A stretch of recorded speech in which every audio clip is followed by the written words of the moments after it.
Hello guys, Mike Martin here. Can everybody hear me okay? Just pop a 1 or a yes or something in the chat box so I know. See, we've got quite a few people on tonight. That's pretty good. Right, you can hear me, Martin. Do you want to switch your mic on, mate, if you're here? Simon, Gene, Pete, you all right, guys? Hey guys, just a quick test then. Can everybody hear me as well? Clear as a bell, mate, that. Awesome. Is it okay if I turn my mic off, Mike, while you do the intro? Yeah, turn it off for a couple of minutes if you want, pal. I'll give you a shout when you're going to dive in. So we've got Daryl, Adrian, Maury, Tim, Judge, there, Phil, Keith, Johnny. I'm missing it. He's going that fast. Mary, Pete, Gene again. Jerry, Keith, Scott, Phil. Right, it's quite a lot he's on tonight, guys. Nice one. We've not done one for a while, have we? Named Joshua, Jerry. I've got a different microphone now as well, guys. In fact, this is going to be the last webinar we ever do on, what's it called? The Webinar Jam. I've had to invest in GoToWebinar now just because of my Spanish internet. It's not as clear and we get quite a bit of crackles and crap now and again. So we're going to get a better one. Right, I'm going to pop this slide up. We know we can hear Martin when he comes on. We've got quite a few people in the room now, so I'm happy to start. This meaning we're starting dead on time. If there's any late ones, they can come in. Okay, guys, so tonight the webinar is going to be based around the new call center stuff. And we've got Martin on with us tonight, who is a lot slower than I am. Not like slower, he's a lot cleverer than I am, but he's a lot slower when he talks and he explains things better. So he's going to do the screen shares and talk you through, and he's going to give more of the example side of things, and we'll talk through exactly what it is. I've got a big announcement to say tonight, which I'm dead excited about. Martin didn't want me to do it, but we are doing. And we've also changed our motto for the business. Don't know if anyone's noticed it, but it says on there, we automate lead generation businesses. Now, basically pushing forward with Lead Simplify, what we want to try and do is enable any type of lead generation business to completely automate themselves from the ground up. If you can generate leads, Lead Simplify can help you. So that's just a quick one. I'm going to move on to the next slide and then tell you what's going to be covered tonight. So tonight we're going to Lead Simplify Call Center. That's what it's mainly about. We've had a few hundred new users very, very recently. We want you to understand lead buyers and their setup process so that you understand exactly how to set them up, why it's important to set a lead buyer up the correct way on the system. Then we're going to go through the call center basics. So he's going to get an understanding of the call center, how it all works and everyone.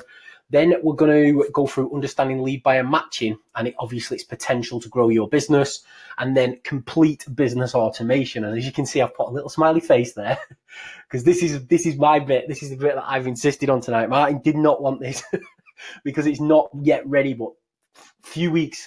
I'm going to say a few weeks. Martin will probably tell me to shut up and say 4 to 6 weeks, but we're pushing towards this. And when I show you what it all does tonight, it's going to change the lead generation industry. It's going to enable a different type of person to set up in lead gen. So exciting stuff. And then there's question and answers live at the end, and any parts you're struggling with, any areas of the system, we will do the screen demos and show you exactly how to set it up, how to use it, and everything else on there. First slide, I'm going to jump straight across. Understanding lead buyers and their setup. Martin, I will turn my microphone off, mate, if you just want to pop yours back on, and then I'll let you share your screen and go through industries, first of all, with people. Then he's going to hit the radiuses, which will show you how to set them up properly. Lead purchases, credit top-ups, manual credit top-ups, low credit notifications, which is the emails that we've set up for you, the working schedules, which you need to know how to work inside your systems, and then turning a lead buyer off, because obviously sometimes the 80-20 principle, your lead buyers can be a pain in the backside to the point where they take up 80% of your time and they don't bring any of your money in. So it's easier sometimes to just switch them off. So we've put that bit in there as well. And then we've got some more to go on after that. Martin, can I turn off and pass it to you, bud? Of course you can, pal. Of course you can. Just give me a second. Let me share my screen.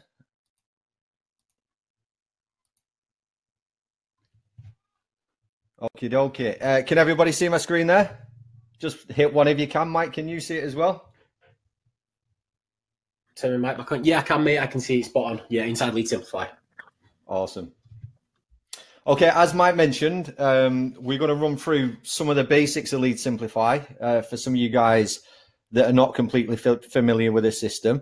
There's quite a lot to go over, but I will try and run through it as quickly but concisely as possible. So first thing that we're going to cover is the industries. An industry, if you go to your preferences, industries and niches.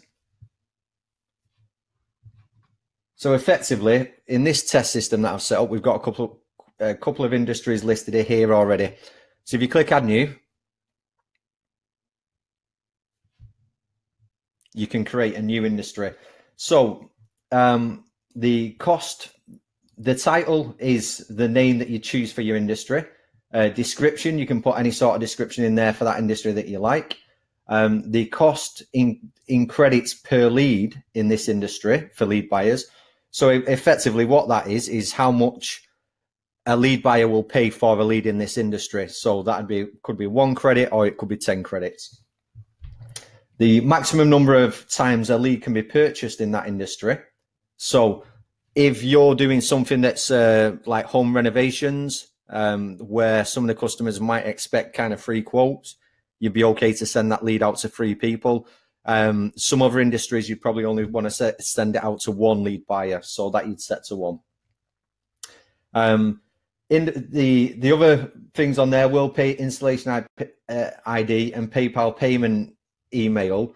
You don't need to bother about them. Therefore, the job system, which we're still not going to be covering in this demo because we're looking at the lead buyer side of things as opposed to the job management side.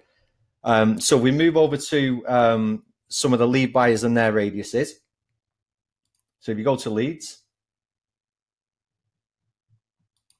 lead buyers, as you can see, I've set up 2 test lead buyers in this system. We'll click one of them. You go to industry and lead preferences. Here's the industries that this lead buyer is assigned to. And here is a radius. Currently, it's only set in miles. So this lead buyer would receive all leads that come in with the HVAC plumbing general industry, the plumber gas safe industry, and the plumber water industry within 15 miles of Knutsford. They will receive form leads, which you can turn on or off, and they will also receive phone leads, which you can turn on or off. The automatically receive new leads, auto buy function, means that if that's turned on to yes, for form leads, they will automatically receive any lead that's been sent into the system. If that's turned off, they will receive a notification and be given the option to come into the system and choose whether to buy the lead or not. So, lead purchases. Let's have a quick look at this. And what we'll do is we'll have a look at this from the side of one of your clients. So when one of your clients, one of your lead buyers enters the system, this is a dashboard they'll be presented with. What they're going to see is a list of latest available leads. They're going to see the industries and lead prices for those leads within the system. The reason why this list is here is because what you can do is when you've got multiple industries in your system, some of your lead buyers may say, oh, actually, I didn't know you sold leads in X industry. I'd like to sign up for that. And they can then go into their preferences, exactly the same as we'd seen in the admin side of the system. They can go in and set their notifications up there. So back to the dashboard. If they wanted to purchase a lead, they come into the system, they get a notification email, and they'd also come into the system and then choose, okay, I want to buy this lead. Because they currently have no credits, there's not an option for them to purchase this lead at the moment. What they would do is they would use one of these PayPal buttons here. They click that, it'd send them through to PayPal. They'll top up however many credits it costs to buy this lead, or more, hopefully. Come back to this page after they've made the payment and be presented with another button. So what we'll do now is we'll go through and we'll add in the admin system, we will add a manual top up for this lead buyer.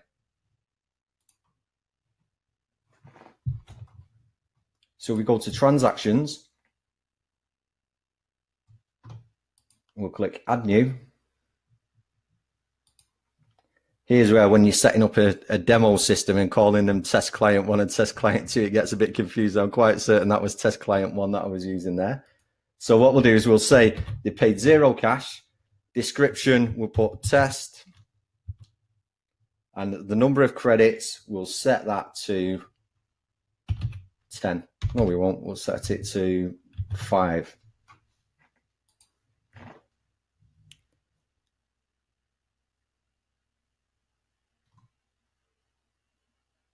Martin? Yeah. So just on that section there, when you was topping up the credits, just sorry to interrupt, just quickly so people understand, if you want to take payment manually and you don't want to take payment via PayPal, you can take payments from customers manually via invoice if you want to do it that way, and then you can top up their system and just write in the system how much cash they've paid for the credits. So it's just so people are aware that they can actually take payments manually and they don't have to physically top up this way if they don't want them to. Sorry, I'll shut up now. No, great point there, mate. I did overlook that one, but yeah, as Mike said, that's a great thing for you guys. Where if you do take payments via invoice or any other method, you can just put the amount in there that you've received, and away you go. So let me jump over to this lead buyer now, and we can see he has 5 credits. Here at the top, we can see they've got 5 credits. Just a quick one. I turned off emails for this lead buyer because it's a test one. So within the system, you can turn off all emails for lead buyers if you like. You can also turn on and off SMS alerts. So if they'd like to be notified via SMS when a lead comes in, you can turn that on or off for them. Just save that. Now, if I go back into the system as a lead buyer and I click refresh, hopefully I've done it for the right lead buyer here. And we can see 5 credits. And now there's an option to purchase this lead. So what we'll do is we'll purchase it. We'll click confirm. And there we go. We've purchased the lead. There is the lead details that have been submitted with a lead. Obviously, when they submit that, when the lead submits their details via the form, there'll be some more information in there. And there's the option for this lead buyer to dispute this lead if they've got an issue with it once they've purchased it. We'll run back to the dashboard. And we can see current situation. There are no latest available leads in the system, and the lead buyer now has 4 credits remaining. So what we can do is jump over to the work schedule.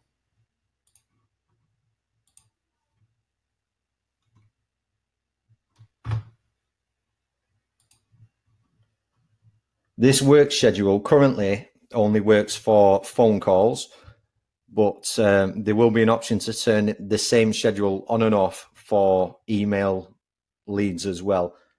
So when this schedule's set, the lead buyer will not receive any phone calls or SMS notifications outside of the set times. So it stops your lead buyers from being annoyed. They're not receiving leads at 1 a.m. when they're trying to get to sleep. And they're not receiving text messages all night long. It saves you guys money because they're not going to be answering the text messages at 1 o'clock in the morning. And hopefully, by the time they wake up, your lead's already been sold to somebody else who may be on auto buy or who's come into the system and purchased that lead. So one other thing you can do once you've set a work schedule, if the lead buyer says that they no longer want to receive emails from the system, you can turn them off in terms of turning their email off, as I showed you before. You can also disable the lead buyer in the system as well. So let me just show you that. And it's just simply click this tick here and that will disable them. they won't be able to log into the system. They won't be able to receive leads, notifications, or anything like that. Just go back to that one a second. You'll also see on the list of leads that are in the system, you can see that this lead has been purchased one time of 3 possible times, as I'd set it as default in this industry. Okay, so that's a lead coming into the system. I'm assuming most of you guys know about the form builder and the forms. I'll jump onto that very quickly and just show you a form, and then we'll move over onto the call center. So that previous lead that had come into the system had been submitted by a form. Here is a form and what it looks like. And you can go in and edit that form and add any questions you like. You can add checkboxes, country options, other messages and questions that you like to ask that lead. There's also a whole host of additional options and additional features that you can set up here. We won't go through all these now. They are in the documentation. If you click on the help video, some of that information's in there, and there is some available documentation within the system. If you click on the help tab,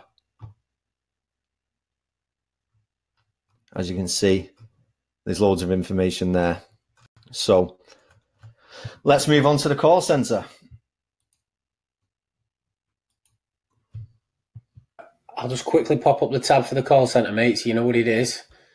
Okay, so the next section that we're going to go through now very quickly, call center, the basics. So it's setting up a call handler, number and multiple numbers. Now the reason we're doing this little bit in between the videos is so that you can fast forward to this bit so you know which sections you're going on to if you're going back and forth through the video.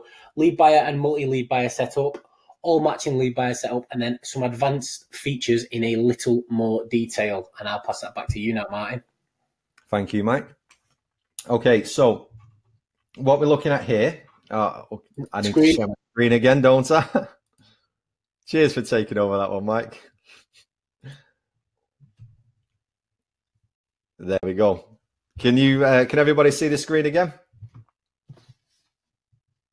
Yeah, it's up there, mate. And guys, there's a few questions popping up. We're going to go through all the questions at the end. So put your questions in and I'll start at the bottom and work my way up at the end. Sorry, Martin, I'll shut up again. Great. Cheers. I just noticed a thing saying there may be an issue with sound in there. If there is, guys, let us know and we'll try and correct that. Okay, so what we're looking at next is the call center. As you can see on the screen here, what you get is a list of your available Twilio numbers. Because in this system, I've already set up a call handler with the demo Twilio account that I'd set up, or the sub Twilio account with this number listed in it, was listed in this previously. However, because I've already set up a call handler, it doesn't appear there. So what appears here is any available Twilio numbers that you've got that are not in use in a current call handler, which you can then just click a button, it says use, and you can set up a call handler. So I'll show you the block numbers first. So here you can just enter a list of block telephone numbers that you want to block from your system. So if you get nuisance leads or persistent calls, any numbers that you want to block them, and they will be disconnected as soon as you try and call. In your Twilio API key tab, that's where you enter your Twilio API key details. As I say, in this section, you'll see a list of your available phone numbers. And then if you click set up a number, a little button that'll pop up there, you'll be presented with a screen that looks like this that will include the phone number already set. And this will give you a list of any other available phone numbers that you've got in your system. You can refresh it anytime if you go over to Twilio and buy one, and it will appear in this list here. So first thing you want to do is name your call handler. You choose a phone number that you're setting up the handler for. You choose whether you want to record calls or not. Now, there's an option here that says reconnect callers. And as you can see, it says automatically reconnect callers back to the last successful recipient they were connected with. So if a caller phones, they go through to a lead buyer. They're connected to that lead buyer and they're given the details. If they phone up again within a couple of days, you're not going to want to send them back through the system and sell that call as a lead. It's certainly not to a different lead buyer. At the moment, there's a default timescale set in this of 30 days, but we're going to put an option in there so you can set that time. So you can say, well, actually, in my industry, I know after 7 days, after 7 days of somebody calling and booking an appointment or a job, we can class that person as a new lead, and that would then be filtered back through the lead distribution system and be sold on again to a different lead buyer. Currently, once they've been connected to a lead buyer and they've been purchased as a lead from a lead buyer, that call will automatically be passed back through to that lead buyer. This option that says pass caller ID, for the majority of scenarios, you're going to want to leave that set at no. However, if you want your lead buyers or the person that the system dials out to, or people that the system dials out to, if you want them to see the original caller's ID, then you set that to yes, and they will see the original caller's ID as opposed to your Twilio number phone ID, which is what they'll see when it's set to no. You've got a couple of options in terms of the voice. So you've got male or female, and then you've got a lot of language options in there, as Mike's ran through previously. Then what you do is you set the default industry that calls for this call handler will go to. So out of the box, you may want to say, okay, calls on this number only go to one particular industry. However, in some instances, you may have sectioned off your industries, and you may say, okay, we want to give them the option of going to a gas safe plumber or a water plumber. That's entirely up to you guys. Depends on how you set your industries up and the way you run your operation. If you do select this, what will happen is the caller will then be presented with an option to say, press 1 for gas safe, press 2 for water. And you can add any number of industries that you've got set up in your system in there as well as options. So the lead source, this effectively is a campaign that the lead that you're attributing this lead to. So where's this lead come from? Has it come from a pay-per-click campaign? Has it come from some organic SEO? Has it come from a particular website, niche, PBN that you've got? So you can add a new lead source just by clicking on that there, and you can put that in as you're going. And then you've got a range of options for how you want to handle your incoming calls. So we've got 3 options here. You've got send the call to a single or multiple numbers. If you select this option, you can enter a single number or as many numbers as you like. You can set the schedule for this particular phone number.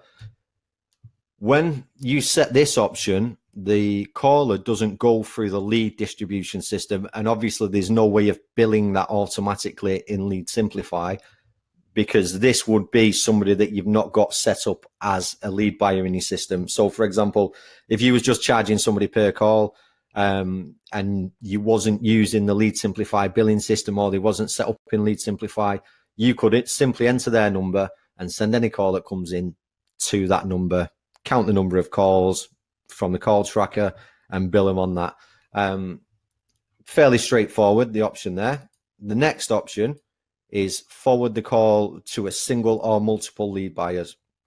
So you could say, I just want calls on this number to go to one particular lead buyer. If that's the case, the call will only go to that lead buyer. Once the call's connected, they'll be charged the amount in credits per the industry that you've set up previously. And you can distribute this call to 1, 2, 3, or however many lead buyers you want. But the magic of the system comes in when you use Lead Simplify's call distribution and lead distribution engine effectively. So you say forward the call to all matching lead buyers. So what this does now is it says in this primary industry that you've got, or the industry that they select, when the caller comes in, by default, if you're not asking, which we'll have a quick look at later on, the caller their location, by default it will assume the caller's from Liverpool, UK, or whatever location you set this to. So if you've got gas safe, or if you've got HVAC plumbing lead buyers in Liverpool, it will forward the call to them. So if we click view matching subscribers now, we can see in the system we've got nobody that covers Liverpool. If we go to the dashboard,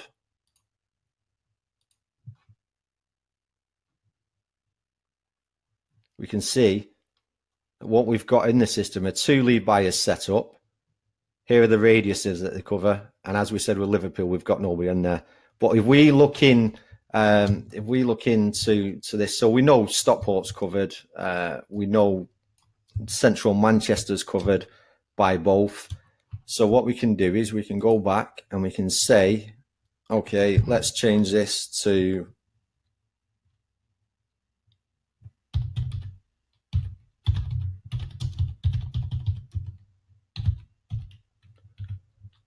I know this street in Central Manchester. So if we now say which lead buyers will it go to, as we can see, we've got 2 potential lead buyers that this call could go to.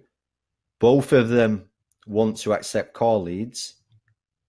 Here is the working schedule that they work. We can see the first lead buyer in the list doesn't have any credits. So effectively, they won't receive a call until they've got credits. The second lead buyer does have credits in the system. So they will receive calls until their credit balance runs out.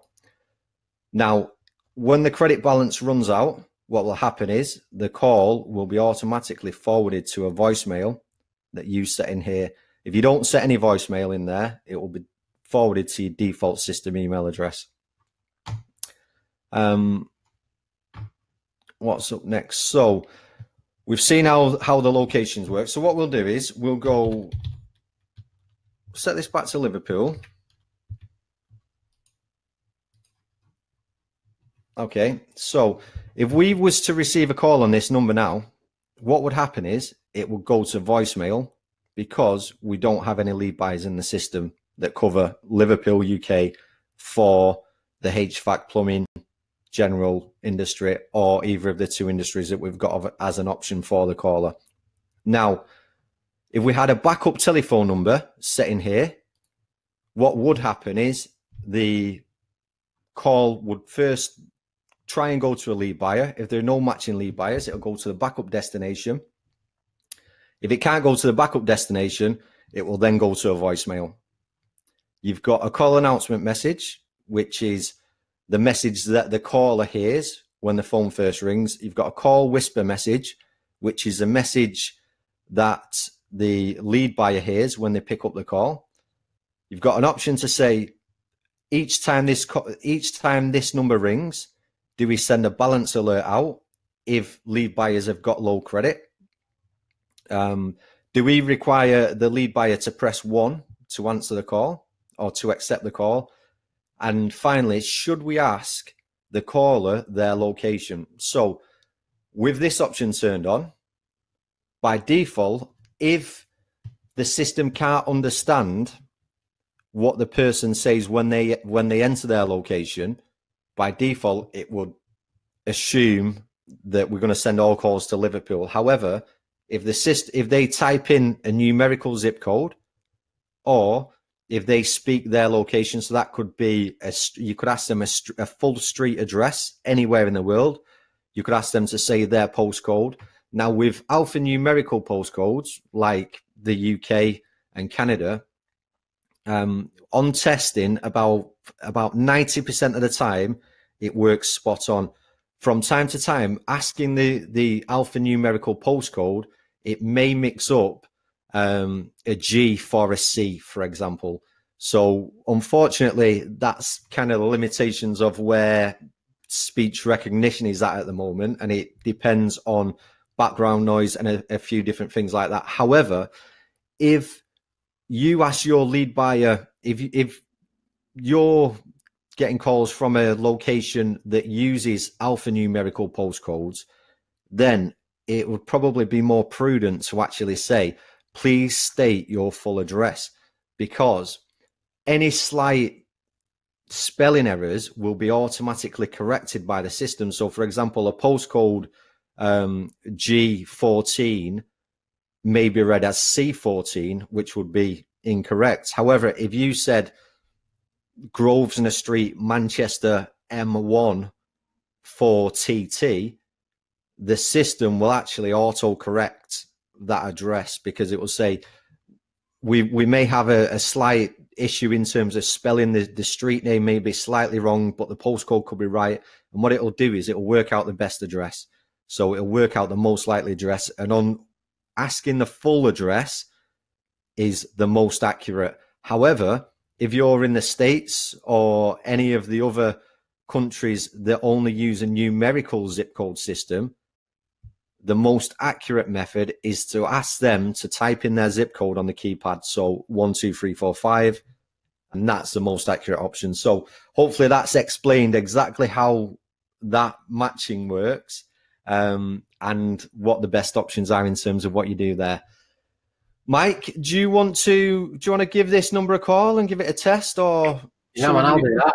Do me a favour though, press save first. I don't think I've seen you press save. I know you said you don't have to, but nah, you don't. But now I need to see the number, mate. Okay, I'll do this on. So I've got to do 0044, and I'm from Spain. Yeah, you do, and 117. We've got one lead buyer that will be covering this on this system.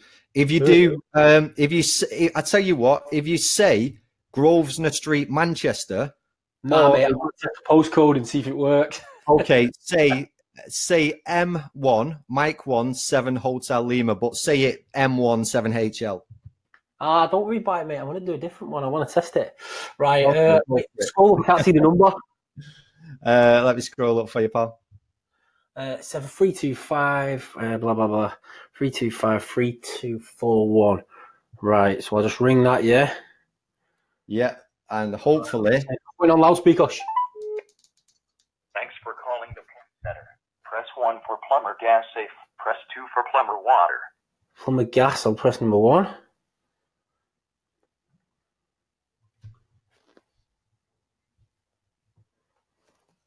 So we can best direct your call, please say your postcode.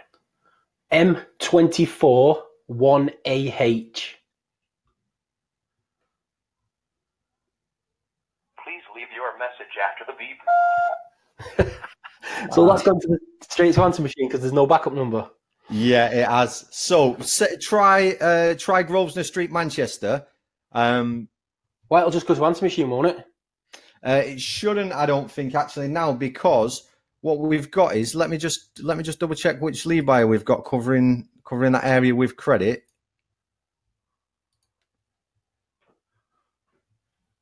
So we go to lead buyers and At Warrington.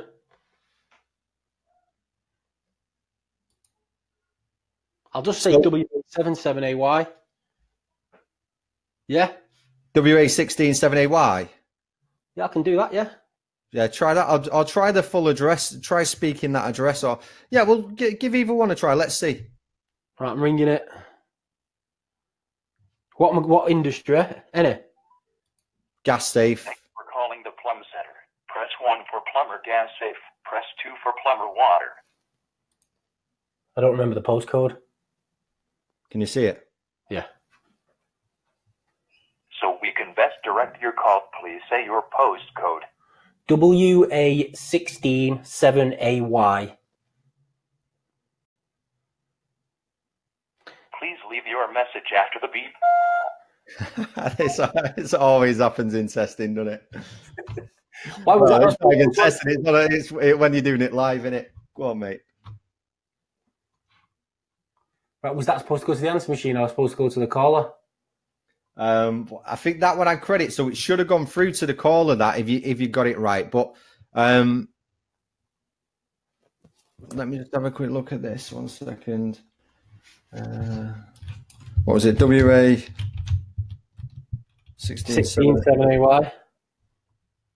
7AY. Should have gone through. They've got credits. It's scheduled. So it may have been that the system's not read what you've said in terms of the postcode quite right on that occasion. So then it'll send it to your backup number or your answer machine. Yeah, so then it'll go to your backup number that you're entering there or to your answering machine if it's not read the postcode right. So initially what it'd do is go to the backup number first. Hence the reason why you in places like the UK, you're probably best off asking them for the full address. Alternatively, somewhere, if we would have tested the USA, it just goes straight through because you're saying key in your postcode 12345 or whichever zip code in the States. Next. Okay, mate. So let me just put my phone on silent. I did turn it off silent then, but let me put it back on. Okay, so do you want to move on to the next one, or do you want to try it again? Really not bothered? Yeah, I'll try it again. Stay there. Say the full address. Let's give it a try.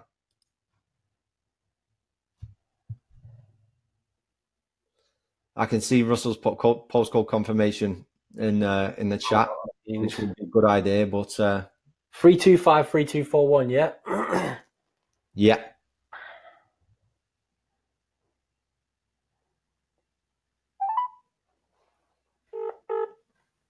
Thanks for calling the Plum Center. Press 1 for plumber gas safe. Press 2 for plumber water. And press 1 for plumber gas safe. Yeah. Good stuff. So we can best direct your call, please say your postcode. Moberly, Knutsford, WA16 7AY.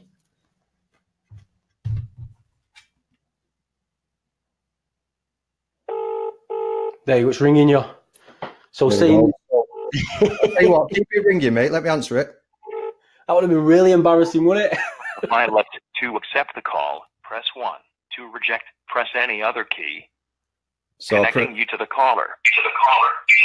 Oh, okay. So as we've seen there, that's crazy.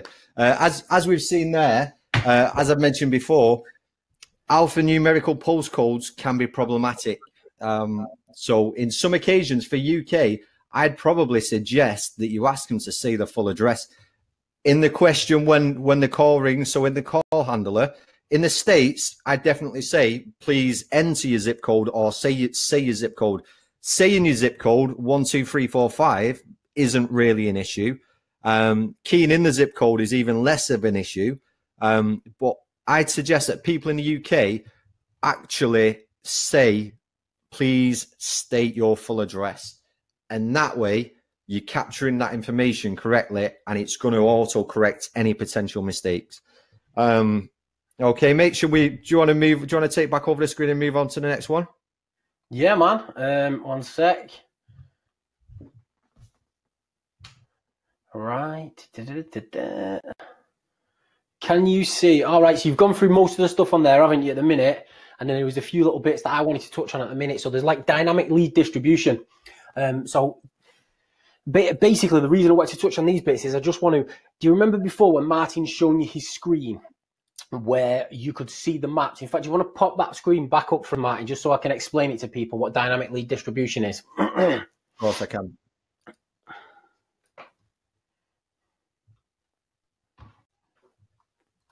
Do you want to look at the dashboard? Yeah, the map. You had the map on before somewhere. Yeah. Where you could see the lead right there. So basically what dynamic lead distribution is, now you know that you've got a form inside the system that you can send out to potential lead buyers that they can sign up to your system. And we are going to be putting in something where you can actually use that form in your website the same way you do the Lead Simplify form in your website. But if you look at Martin's screen there, you can see you've got an overlap of Manchester and Stockport. Now, if you go and sign up a lead buyer in Bolton, okay, in a similar industry to what you're currently doing, and you've got then calls coming in, his little circle in Bolton will overlap with the Manchester and the Rochdale and the Stockport ones.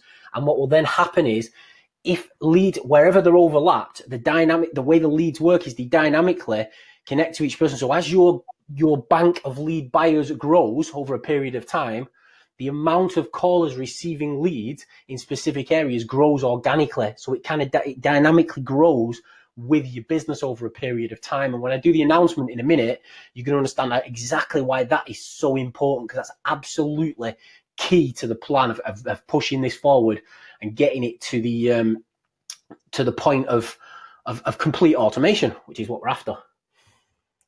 Right. So basically, I've gone through the 2 points on the thing there, because that's basically why it is so powerful as well. I'll pop this back up because I can't remember what I was talking about. Damn it, right. Why is this? Right. So your potential for growth. So basically, what this then does is offers your business.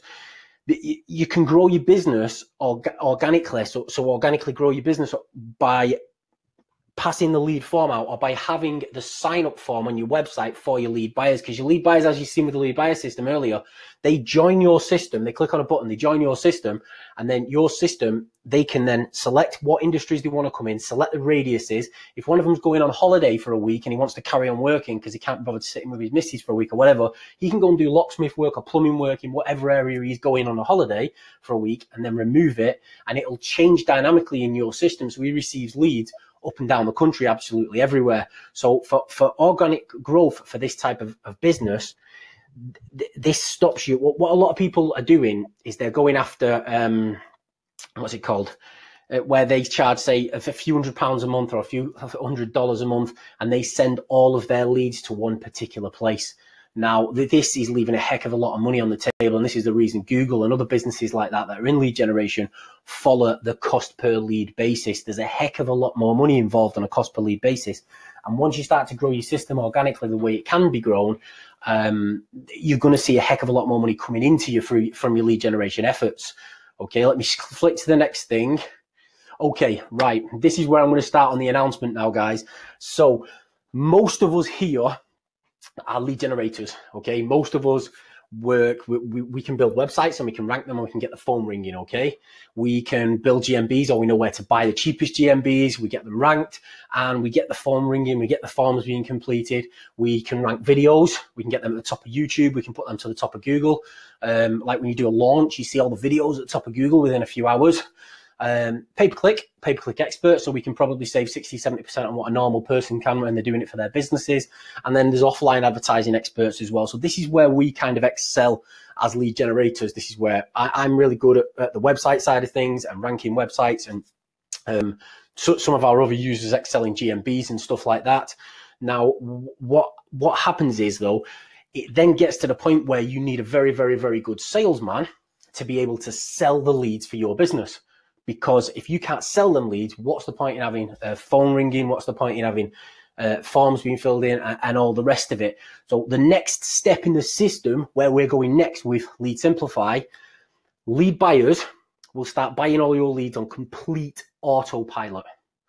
Okay, so if you've got a system set up where you're generating 500 calls a month, your system, your new system, once we finish with this, in the next few weeks, I think it's going to be, maybe a bit longer. I can probably see Martin cringing in the background saying he's making me get it done faster. He's going to go out. In fact, I've probably got it on a slide. Let me check. Okay, let me have a look. Okay, I've gone way too far in advance, right? But most people tell us, as you've probably seen on the group recently, the hardest part of lead generation is finding people to buy their leads, okay?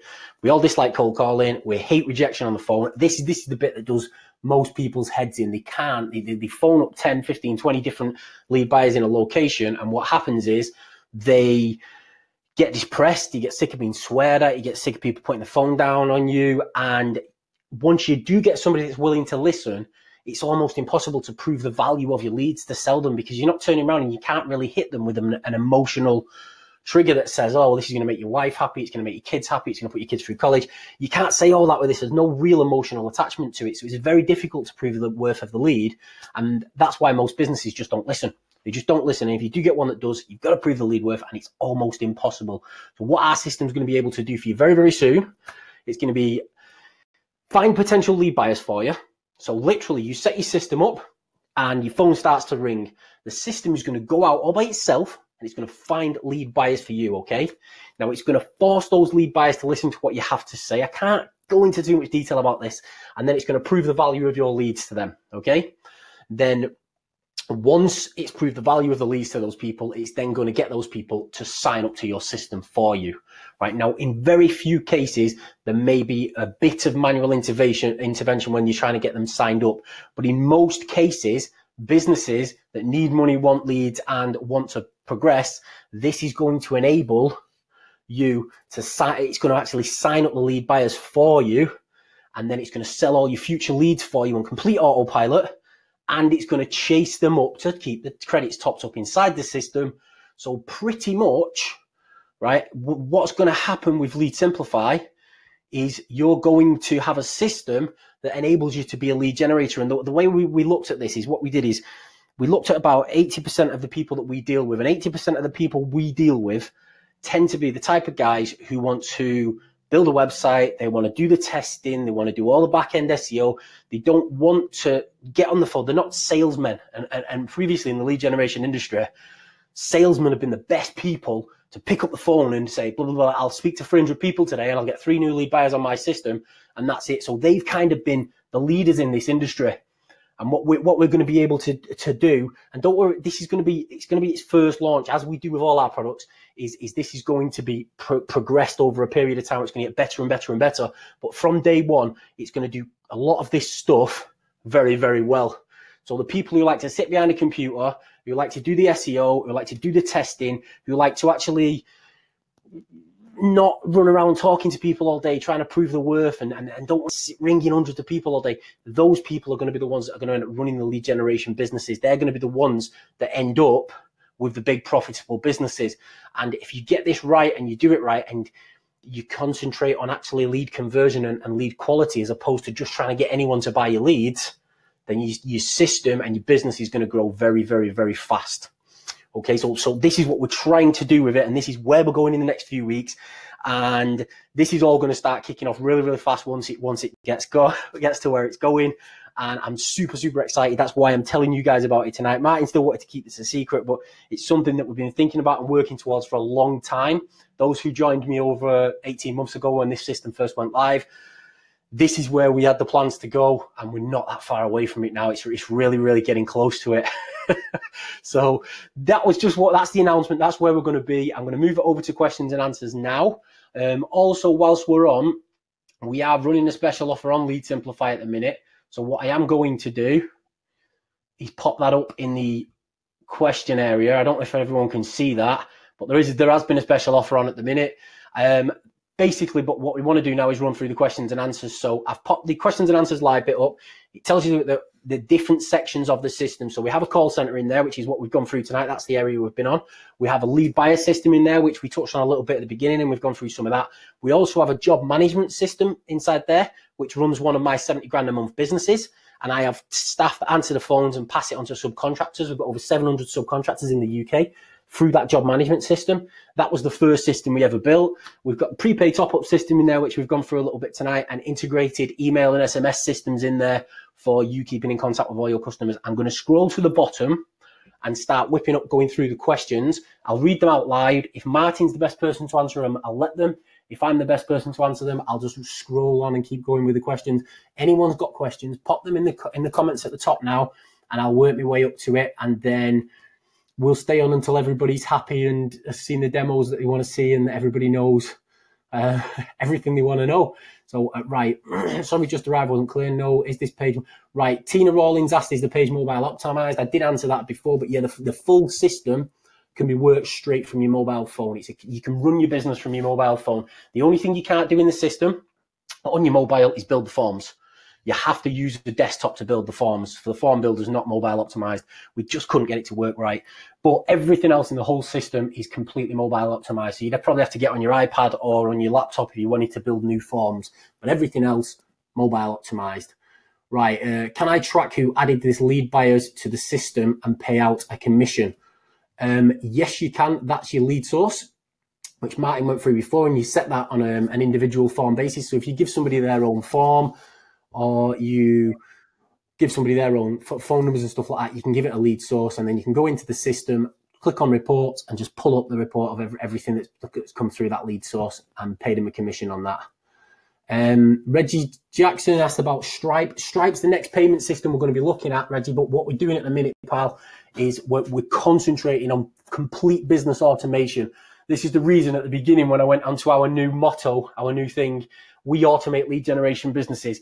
At the present, that is our prime focus, is to get everybody's business to the point where it is completely automated, so that you can sack all your sales guys, you can sack all your phone staff. I know it's a horrible thing to say, isn't it? I feel horrible saying it, but you can literally build websites, put them to the top of Google, get GMBs, put them to the top of Google, put videos up, get them to the top of Google, whatever it is, whichever way, do adverts in local newspapers, however you sell your leads, you go off and do that and the system will do the rest for you. And I'll go into a lot more detail about that in a few weeks.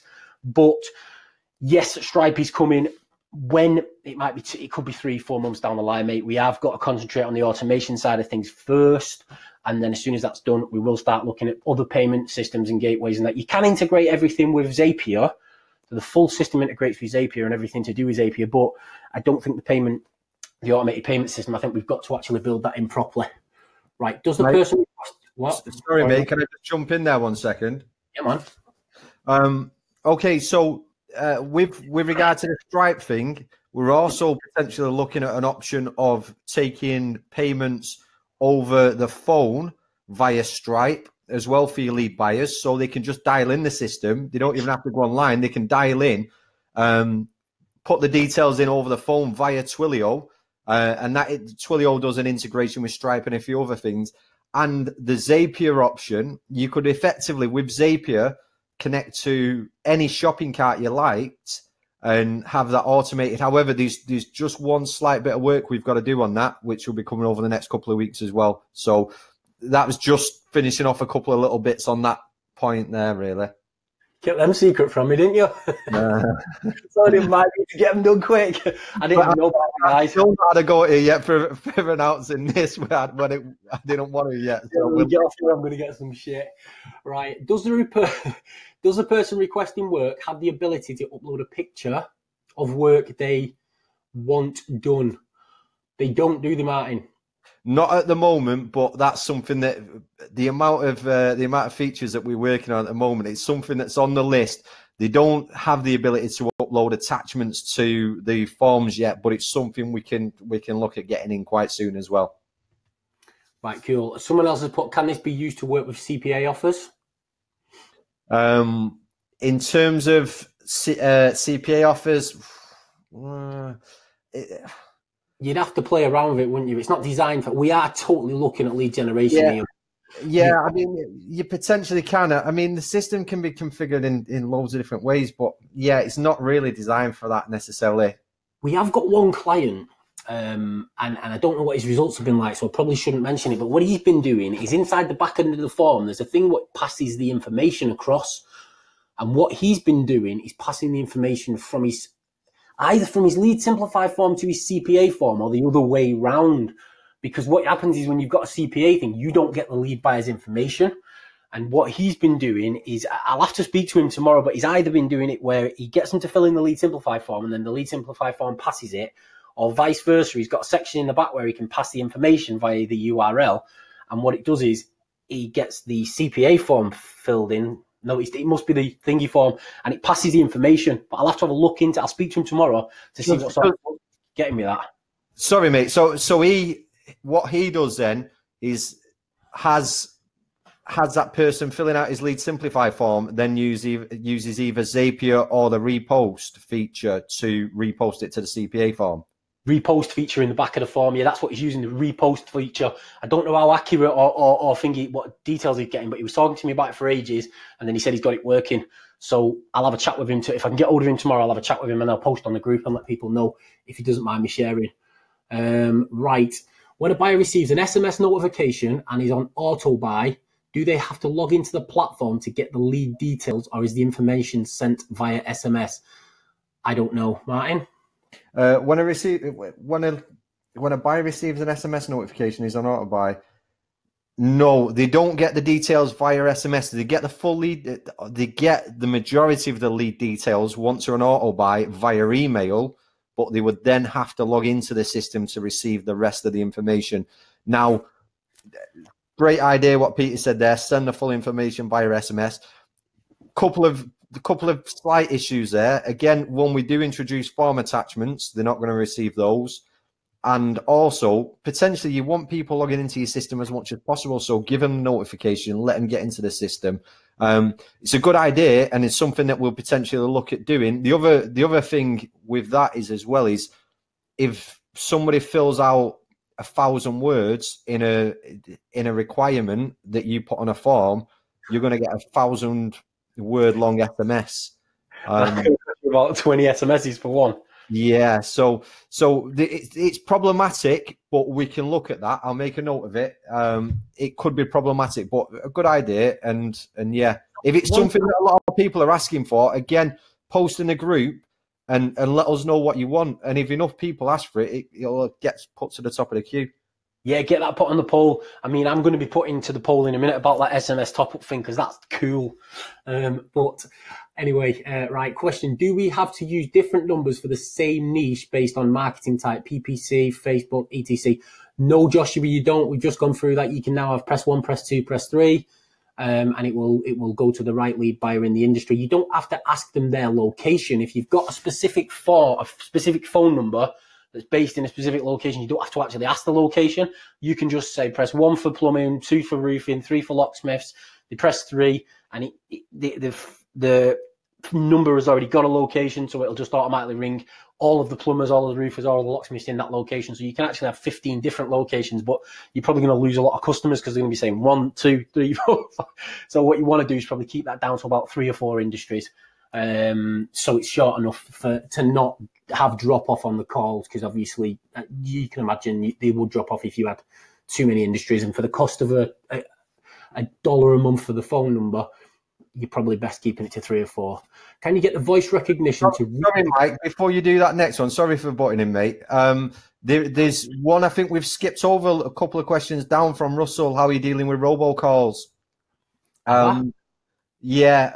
I was scrolling up and down and checking them. We have skipped over that one. In terms of that, what we do at the moment is when a lead buyer disputes a lead, we block that number from the system. So within your call center, when you look at the call tracker, you can see the number that's called you in the call tracker. We didn't actually cover a lot of the call tracker, but maybe we can cover that a little bit later on if people want to know about it, or alternatively at another point. But there's a block number button in there. So there's no way of knowing in advance, but once you build up your block list, they no longer become a nuisance. Sorry, mate.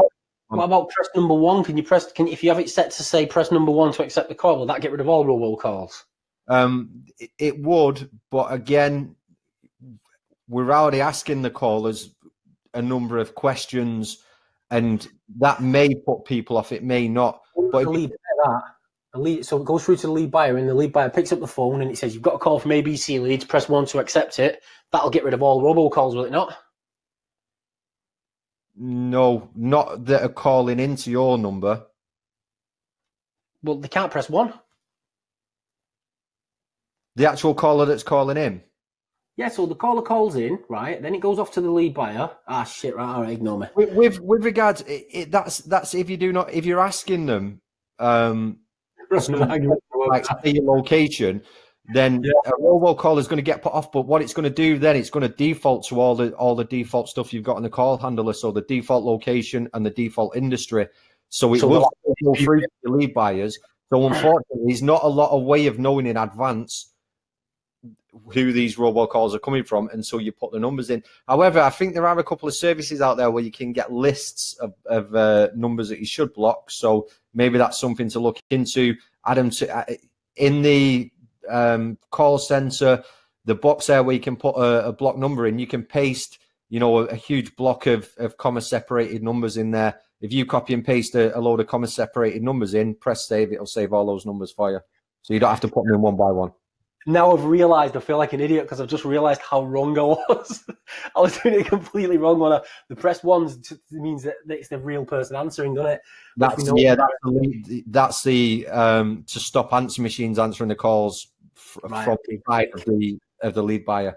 Right. Can you get the voice recognition to read the postcode back and then enter again if not correct. Is that possible? Yeah, that's a possibility, mate. Russell, stick that on the poll in the group, mate, because that's a really, really good one. And we don't have to get these things, but we definitely won't watch this webinar back. So if you get that on the poll in the group, that could be a really good one. Default destination says error. We'll have to look at that for you, Tina, if your default destination is saying error, because default destination. Just on that one, Tina, that may be your Google API. Is it default destination number or the actual location you're talking about? Tina, ping me off like a message or something, or post a support ticket in the system, and we'll look at that for you. Tim just said, I think in the UK you have to say mate at the end. That's true. Right, postcode confirmation. Right. It's pretty standard with banks where they ask you to confirm, as a lot of the time you have to say it a couple of times. Right, cool. So we need that. That's Russell again. So that is something. Stick that on the poll, mate. We will look into that in more detail because we want to get this as accurate as possible for everybody. It's the location stuff that works perfectly, which is brilliant because that's what no other system in the world can do, is that location stuff. And then once we start signing up your lead buyers and everything, we want this speech thing to be perfect. You never need a telesales person. You can just sit back and watch money coming in. Wouldn't it be different to say 16 versus 1.6? That might be what caused the problem, Tina. Yep, I did say WA 16, I think, or Summit 16. Right, if you say the numbers and letters, right, blah, blah. I found in some cases people working from within the business don't actually know the full address. Just something to think about. Boom, boom, boom. Right, well, I mean, in that one, this is the way I'm going to be setting up, because I'm going to be moving all of my operations over from telesales people answering the phones to pretty much automated, completely automated. And we're going to start doing it one city at a time in the UK and pulling things across. So basically, for something like that, what I am going to do is I'm going to have an office number where somebody answers it if it rings. So what's going to happen is I'm not going to bother using the answer machine because I want people answering the phone, or I want to put through to the right lead buyer. I'm going to have the industry set up. When they phone up, they press the industry, they say the postcode. If it doesn't read it correctly, then I'm going to have an office number where it will read out. So my catch-all number won't be blank like ours was in the demo a minute ago. It will have a catch-all number that if it doesn't recognize it, it rings that catch-all number. The office person picks it up and says, yep, 2 minutes. You can look straight on the system and pop it in, or they can just fill in a form in the system. And the form will automatically, because of the way the forms inside Lead Simplify works, you just fill in your form on your own website for that customer. Say, yep, a plumber in whatever area or a locksmith in whatever, I'll ring you back in the next 5 minutes. So that's how I'm going to set mine up. I can do a demo video on that to show people exactly how that's going to work. And then as soon as I set it up, I'll show you how it's working in my live system as well. Right, the voicemails as a lead. I'm assuming you can do, yeah. I'm assuming what you could do is you could actually set the voicemail email up as a client's email. So, sorry, that says, if they go to voicemail, can we sell the voicemail as a lead? That's from Tina again. Yes, if you put if a person says, I'll buy all the voicemails off you as a lead, then yeah, you could just put their email address in and send them all the voicemails that come through and charge them a fee for the voicemails, the ones that don't get answered. But realistically, you want these going direct to lead buyers. And once the system kicks in properly, you're going to be able to do that pretty automated, well, on complete autopilot. Mike? Yep. Just a quick note on that. So obviously, currently the voicemails, as you said, Mike, you could send those voicemails to lead buyers potentially and just have an agreement with them.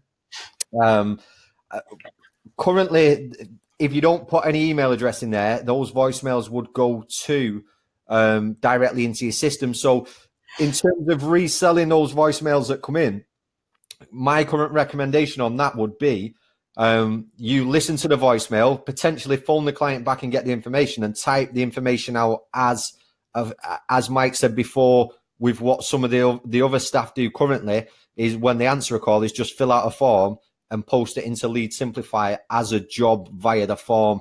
So that's one option what you could do there. That takes a little bit of manual intervention at the moment. However, again, with a lot of the features that we're looking at the moment, there's some transcription stuff that we're looking at that could potentially automatically transcribe these and then add that transcription to a lead in the system. But again, that's stuff that's a little bit down the road. We've got some of the automation stuff to get out of the way first. It's really going to blow things up that Mike was talking about before, which he shouldn't have been yet. I'm going to keep you on that one. Anyway, go on.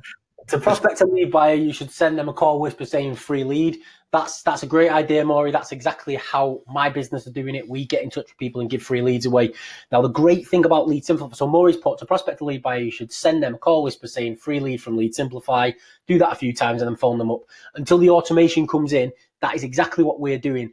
And the thing is, the way most lead generation companies work is they provide 10 leads, then they send out an invoice and they get paid within 30 days.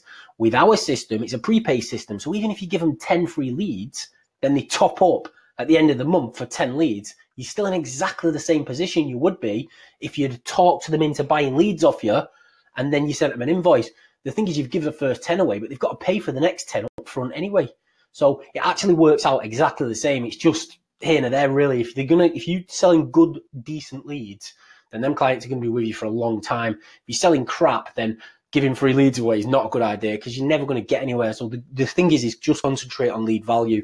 Lead quality. If a good quality leads, customers never leave because they're making loads of money off you. How can a virtual lead business get a local GMB, a local address? I don't even understand that question. Sorry, Josh. How can a virtual lead business get? Yeah, that's kind of not ask Paul Truscott. He's a GMB genius for me. He does my stuff for me. Yes, I need a way to pay commission to my sales team. Right, you do that via your one of my systems. Tina's put, I need a way to pay commission to my sales team. So, for example, one of my systems in the UK, what happens is my telesales people are still picking up the phone, and they select on the form. So they fill in a form over the phone and they select their own lead source on the form. Then at the end of every week, I'll go through on a Friday and I'll pull up all of the conversions that particular lead source has had, that particular person. And then I can see signed off 50, signed off 70, signed off 90, so on and so forth. And I pay my telesales team 20% of everything they bring in. And then I have one of my managers at the end of each month go through and see what refunds they've had. And that comes off the following week's wages, and it just runs like that. So that's exactly how I do it, Tina, at the minute. I won't be when this new automation system comes in. This is going to run my business completely. I mean, this is why it's going to be better than everybody else's system, because it's going to, I'm building it to run my business. That's what we're building it for, to run my business. I still make a lot more money from lead generation than from selling software, although it's very quickly catching up. But it's been built to run the lead generation business. That's why it's so efficient, and it's going to work so well with everything we do, and it's going to keep going that way, because when you're generating a lot of money from something you do, I suppose. Good point from Peter. Should text lead details when out or buy. If you remove a buyer to get the license back from the user login account, I don't know what that means. Can I be an affiliate? Sorry, Mike. Can I jump in on that one? If you remove a buyer to get the license back from the, I think what happens is if you disable a lead buyer in the system, that will free up a seat for you, so you can add another. So if you're on a limited license, like you've got 10 users, if you disable a lead buyer, you can add another one in, but you wouldn't ever be able to enable that one again unless you either had enough user licenses to fit them in there. But you could have them in there, just disable them and add new users. Obviously, nothing had happened with them when they're in there. I think that might be what he means on that one, mate. I'm pretty sure it is, yeah. So just a quick one there, Martin. So you can have 20 lead buyers in your system, but you can only have 10 activated on a 10-seat license. Is that? Yeah. So if rather than having to delete old ones, you can just disable them, and you'd be able to add new lead buyers on there. If you, like, say, if you're on a 10-seat license or something like that. That's brilliant. So that means that you don't end up getting the same idiots signing back up after you've disabled them over and over, because you've still got them in your system and they can't log back in. So that's cool. I didn't even know that works like that, mate. So guess that's because I've got a big system. What do we do with voicemails? We've gone through that one. Give people the full lead information via SMS allows the buyer to respond immediately. I mean, they can respond immediately anyway, Peter, via they get most of the information via email. I mean, most people just want a contact number anyway to go through. But mine's saved on on my staff's phone, and they just click it and it opens straight up. So you just save the thing as like a widget on your phone, and you can open the system straight away. It's a good idea to get your lead buyers used to logging into the system, because the more they log into the system, the more comfortable they come with the system, like with Facebook, and the more comfortable you are with it, the more they're going to top up and stuff like that. Now, if they've logged in once 3 months ago and they never log into the system, it's alien to them again, and it could take them 20 minutes to figure out how to top up again. Well, you don't want that. You actually do want them logging in as often as possible, just so they feel at home when they're in the system. And when it's topping up, it's just a quick bam, bam, bam, we're topped up, we're done. And they're not really thinking about what they're doing. Because I know if I log into something and I think it's going to be a pain, I'll usually just log out and go do something that I enjoy or something that's easy for me. Upload your own Whisper and Wave file. That's something that's coming, Tina.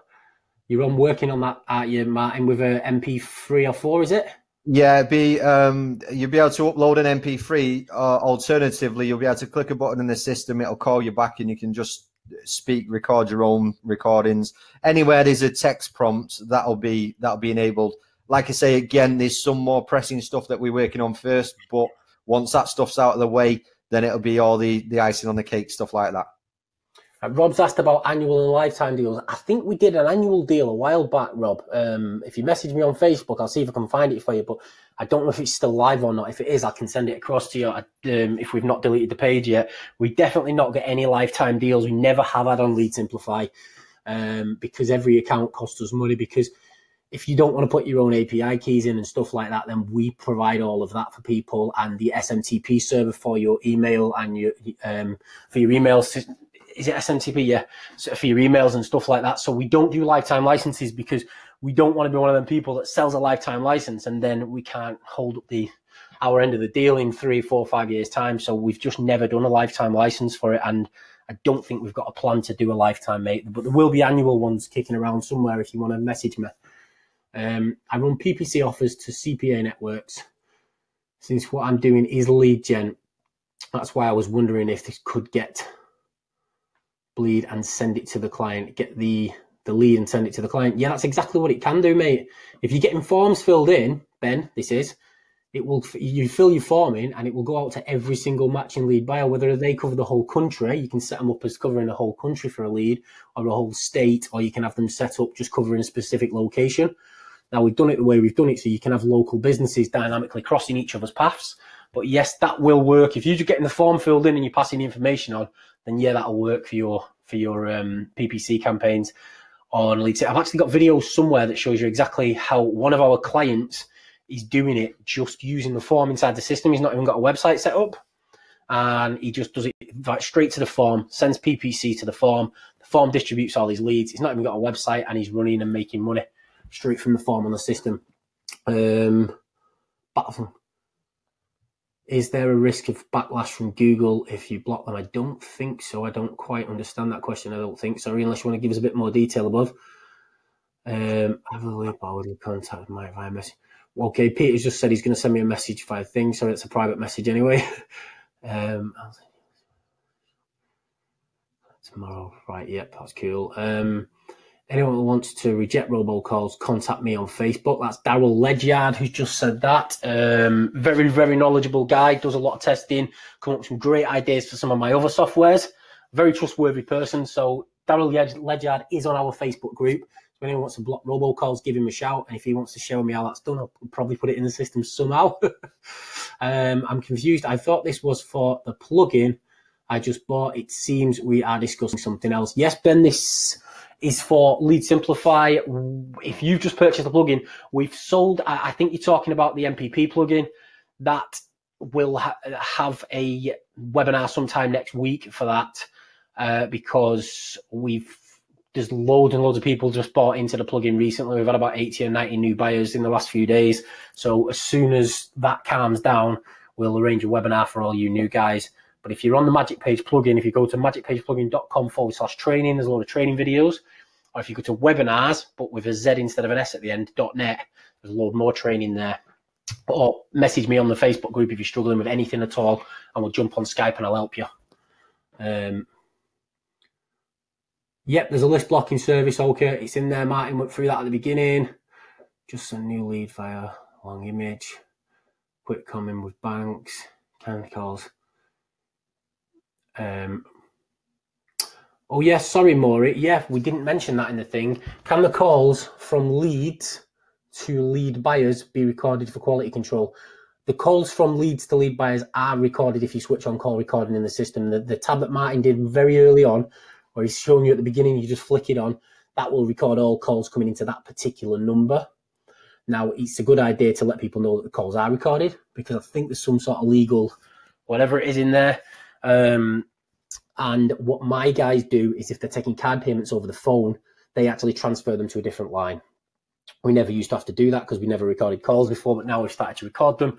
My guys say 2 minutes, we'll just transfer you over, and they transfer the call over to a unrecorded line because you're not allowed, I don't know about in the States, but in the UK, you're not allowed to store people's card numbers in them little folders.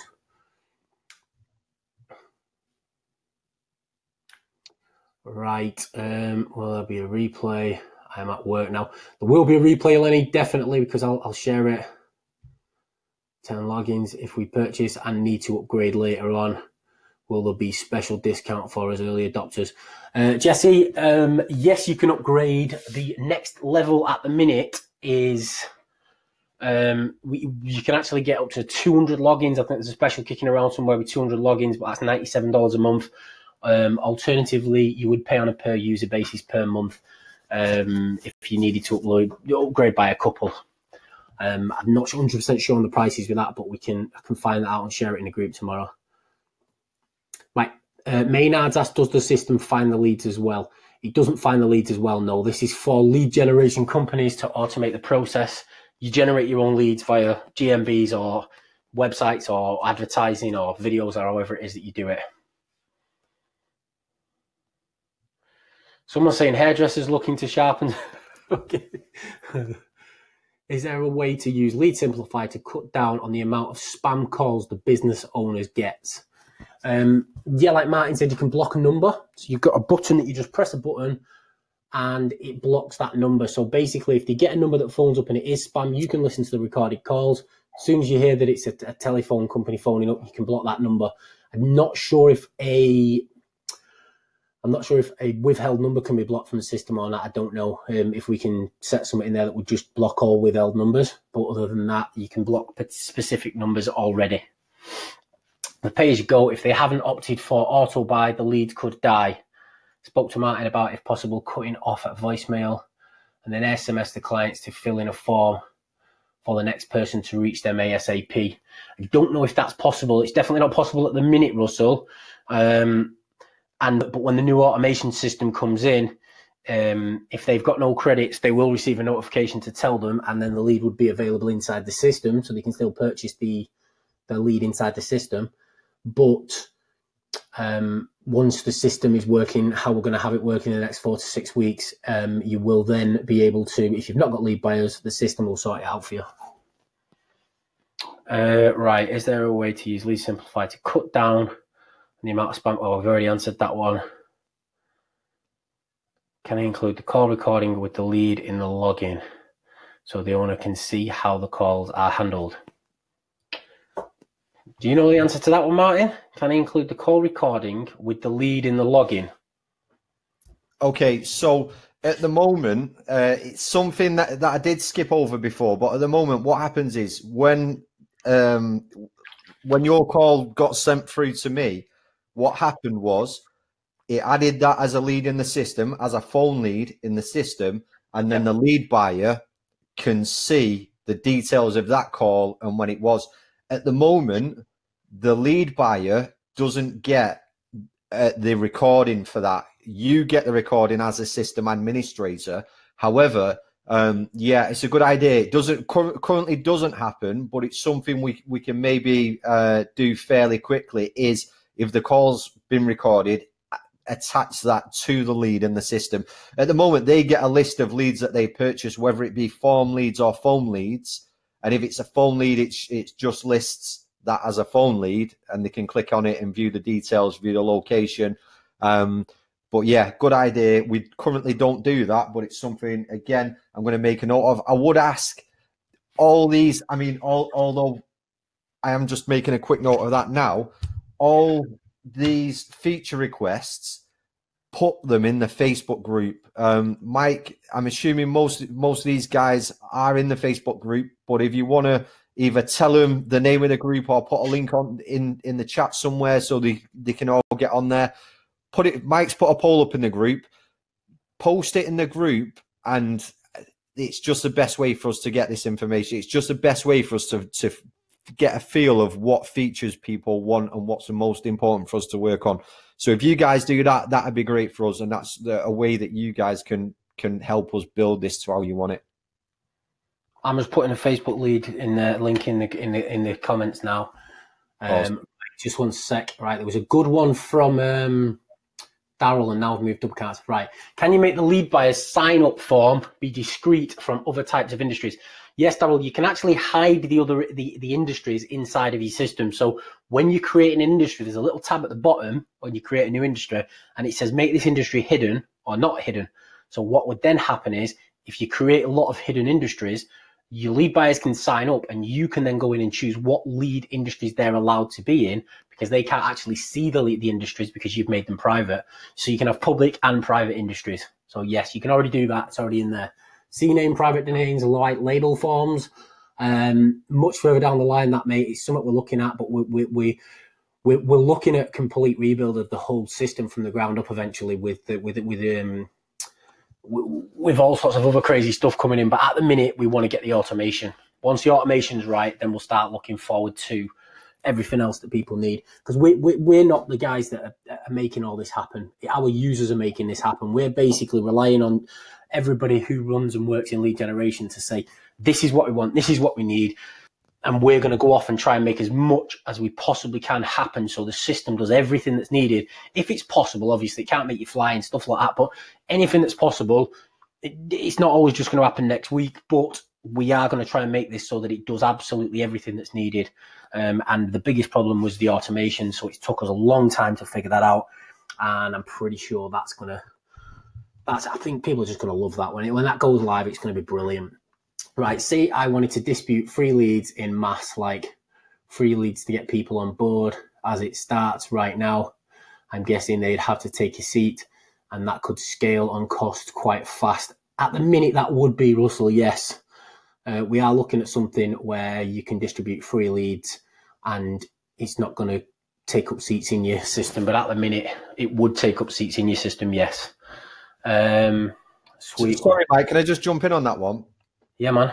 When we implement the automation system, so don't tell anyone about the automation system.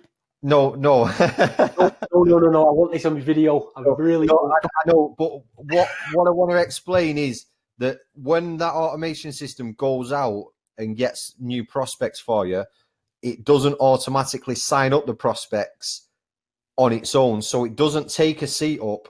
The system going out prospecting for you doesn't actually take a seat up.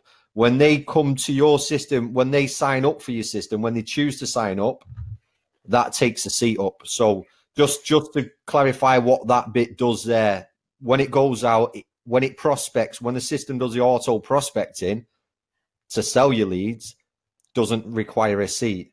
Once you want to sign up as a lead buyer, it does require a seat. Boom.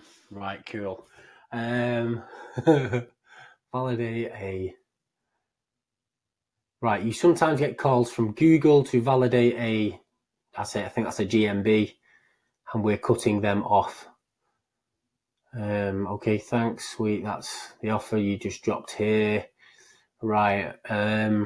Is there a way to have the lead buyer also get a text when he gets a call and he doesn't answer, notifying them that he missed? That's just done via email at the minute. Maybe he thought it wasn't a lead or something. I want to do as much as I can to make sure that the lead buyer takes action to these leads. Yeah, Frankie, that one is just going out as an email at the minute. We've not even looked at adding that as a text message yet.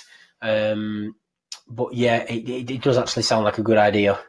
But at the minute, if you flip the switch when you're setting up the call, if they miss the call, they will get a message. They do get a message, do they? Saying you would have had this call, but you missed it. They do get an email saying, we tried to send you a call on X, your number. So it says in the email, it says, we tried to send you a call from the phone number of the lead with the last 3 digits X'd out to your number, whichever their phone number is.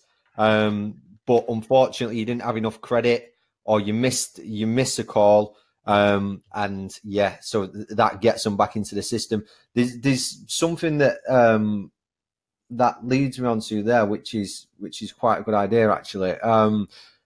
Is when the lead buyer gets a missed call off your system phone number. Currently, if anybody phones your number that's on a call handler, it will go into the system as it's a lead. Now, if a lead buyer's got a missed call, what we want it to do, which is something that we'll get it to do, is automatically detect their telephone number, link them to their account, and say you've had X number of missed calls. So, guys, if someone wants to, I'm going to make a note of that. But if somebody wants to put that in the group as well on the poll, because I think that would be an awesome thing. So, when a lead buyer phones back into your system because they've had a missed call off your number, it then says to them, you've had a call from X number of leads, or you've missed X number of lead calls. Your current balance is X. Please top up if you need to, or log in via the form. Okay, right. Ben's put, if this is not about MPP, what are we discussing? It's Lead Simplify we're talking about at the minute, Ben. We're going to have a webinar on Lead Simplify on Magic Page plugin sometime next week. I think it's set up for Tuesday or Wednesday next week. You'll already be signed up for it if you've purchased MPP, because we're going to get all the new guys in. I'm going to run through Magic Page plugin. I will run through Lead Simplify again on there if anybody wants to go through that. But yeah, this is regarding Lead Simplify tonight's webinar. I think you've just come in at the time because we have a lot of tools that all run through the same group, and we all work like a community of lead generators. So I think you've come in just at the time that we're on a Lead Simplify webinar. So you've probably been emailed about it and pulled in. Was there an offer? Paul's just put, was there an offer? Though I did post something earlier, Paul, but it was just an offer where you can sign up for 10 seats. Let me just see if I can Lead Simplify.org. I'll just quickly share it in the system with you because I posted it earlier. I think that's just gone in. Right, Russell, gotcha. How to use the business data from the resources section. How to use a business data. Ah, right. Okay, business. I forgot to put that in there. Basically, what you need to do, I mean, it's in CSV format, Josh. So, Joshua, I don't know if you prefer Joshua, but what you do is, or the way we use it is we pull down all the data, you download it, you unzip it, and just go through and find the stuff in the industries you want. And what I've been using, what's that email system called for the cold emails? Oh, goodness. Lemlist is very good for cold emails. I've been using that, sending them out via Lemlist, and we're getting quite a bit of a quite good response. But again, it's you need to get intrigue on people. We're just using it for cold prospecting. Lots of different people are using it in lots of different ways, but we're using it for cold prospecting. And it was quite new. That data was bought, I think, end of last year sometime for about $5,000, and it's been quite good data. So there's millions of pieces in there. Right, for importing potential lead buyers. We're going to take care of that very, very soon. You're not going to need to do that. You're not going to need to import lead buyers. We're going to sort that out for you. So with multiple lead buyers, if someone picks up and doesn't press 1 to accept, what's the next step? Well, if they pick it up and they don't accept, then it will go to your answer machine. Alternatively, the first person to pick up and press 1 will get the call. Or alternatively, it can go to your catch-all number. So there's various different options there, Russell. I can't see anything in the chat, Sue's saying. I think chat's set up so everyone can see it. Yeah, it's set up so everything's public. If you've turned up late, Sue, that might be it if you've refreshed your page. Right, when someone sets up as a lead buyer, my form is hosted on Lead Simplify. Yes, it is, TNEA. Just copy the code and you can put it into any website anywhere in the world. We use the exact same process that Google AdWords uses, Google AdSense uses when it shares ads all over the place. So it literally just sits at the size that it is, and you can put it anywhere in the world, and the leads will come straight into your system from anywhere. Mike, sorry, just jump in on that one as well, because if she's talking about the lead buyer sign-up form, currently it's only a link, but you can put that in any website as an iframe anywhere you want. We currently don't do the iframe code, but I think you asked me about that the other week as well, didn't you, mate? Yeah, I think it was. So I think we'll look at getting that as copy and pastable iframe code. But yeah, currently what you do is you just copy and paste the URL, so the URL for the sign up form, and if you know HTML, you just write an iframe in your website anywhere. You can embed that in any website in the world. Sorry, mate. Danny just had a good question, which I don't know if is possible or not. I get a lot of leads through SMS/Facebook. Yeah, that created. Yeah, we're looking at integrations for Facebook lead ads and Messenger. It's coming down the line, but it's not there yet. So yeah, that's on the cards. I'm also, yeah, we won't do this one yet, but there's also some chatbot stuff and all that we're looking at in the future. But yeah, mate. Yeah, I hate them things. Too complicated for me. Right. Anyway, to hide the lead, simplified.net part of the sign up link. So as not, no, that's coming with the new system, that mate. It's going to be a little bit down the line, that a few months down the line once we've got the automation in place. I know a lot of people want the white label set up, but unfortunately, at the minute, it's not possible. Like a way that Joshua could tackle that is embed an iframe with a link on it in his own website. Again, they're not going to see the URL. Can't you? You can do a URL shortener on it as well. Yeah, all that as well. Yeah. So if you did a URL shortener and embed an iframe, that'd work for the time being. I've got software called JV AdShare, which and it used to, and I don't know if it still works. I've not played in it for years. Used to enable you to post banned advertisements on Facebook, and that uses like an iframe in your thing, so you can't tell what the URL of where you're completing the form is. I don't know if that'd work with it or not. I'll test that tomorrow. Is there a chatbot that you can grab a lead and put into the system? That's coming, Tina. That's not available yet. It's just forms and phone calls at the minute. With this new system, can you add your own prospects? I've just had an issue while trying out Lead Flow 360 that you can find some of the stuff you want in their system, but finding 75% more results not using their system, and I can't import that to their system to use their tools. Right, with this new system, can you add your own? You're going to be able to put in your own prospects, yes. I don't know how much of the detail is going to be put in as the prospect, but you definitely, if you do put in your own prospects, you're going to have to set their contact information and their locations. Sorry, Mike, can I just jump in on that one again? There's also a button within the system. Now it's manual, but there's a button in Lead Simplify that when you're viewing a lead within the system, there's a little button at the bottom of the lead page that says search GMBs for lead buyers. So if you click that, it pops out a new window and does a search for you in Google on Google Maps that gives you a list of GMBs in the area that matches the name of the industry that the leads come in on and the location. So that's one way of saving time when looking for prospects for particular leads. It can possibly skip over, but it is at the bottom of the lead page. When you've got a lead in your system, scroll down to the bottom of the page and there's a button there that says search GMBs. It just pops a new window open. Can you just share your screen so that Tina can see where the recorded calls go, mate? Yeah, of course I can, mate. Give me a second. Because Tina's put, sorry, I missed it, where the recorded call data hosting. I think we missed it, to be honest, Tina. I don't think it was you. We skipped over it, mate. Right, SMS to other lead buyers would have been great, or a callback. That's actually a really good idea. Your videos are branded in the... Mike? Yep. Sorry for jumping in there, mate. I've got my screen shared now. Okay, right. So you click on the... In fact, I'll let Martin tell you, Tina. Go on and show us where the call recording is.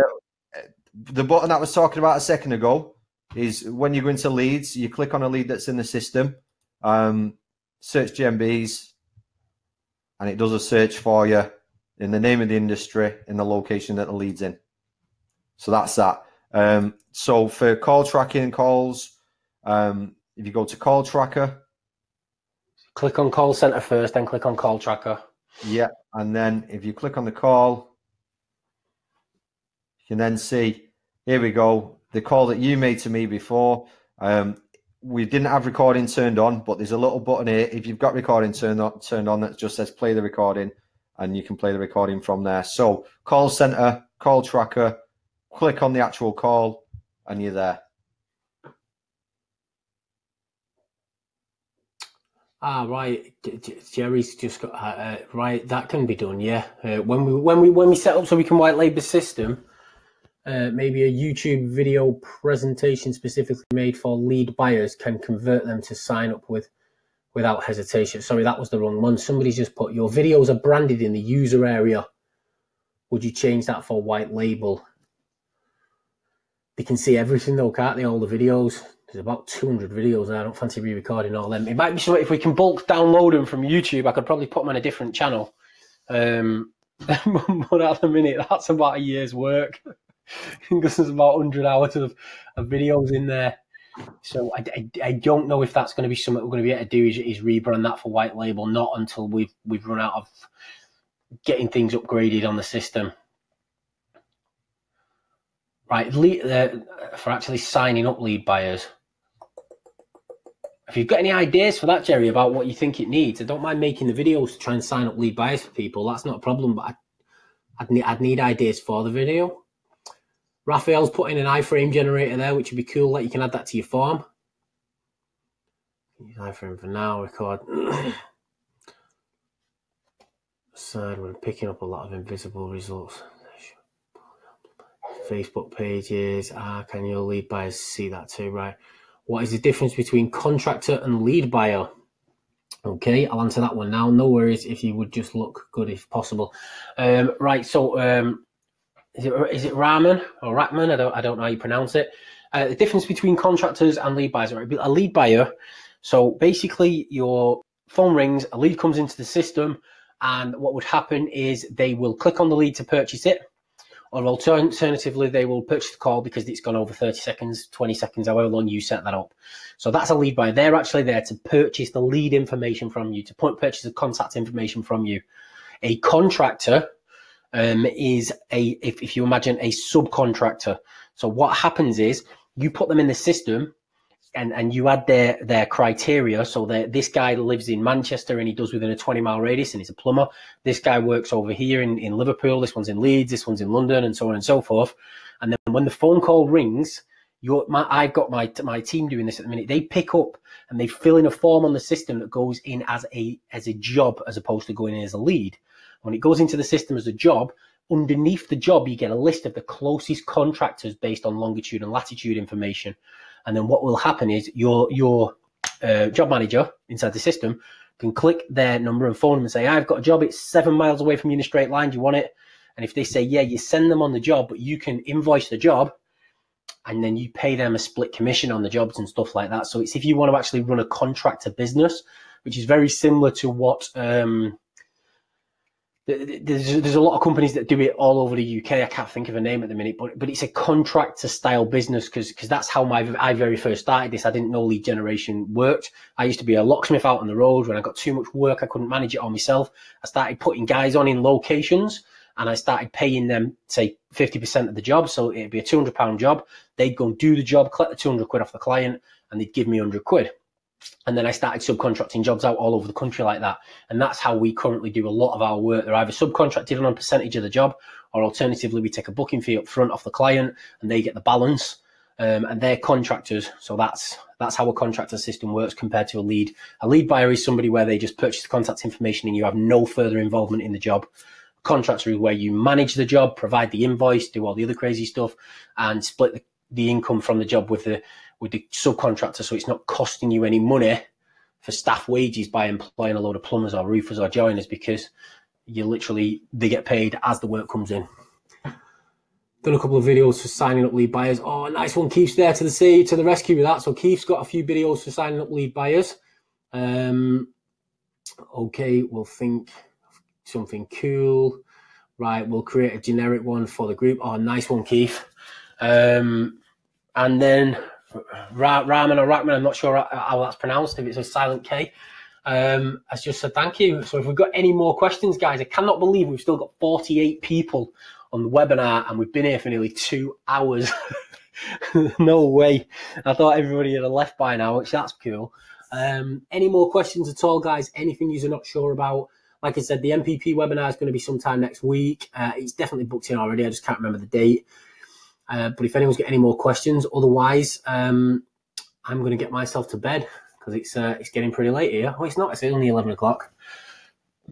Any more questions from anyone? No?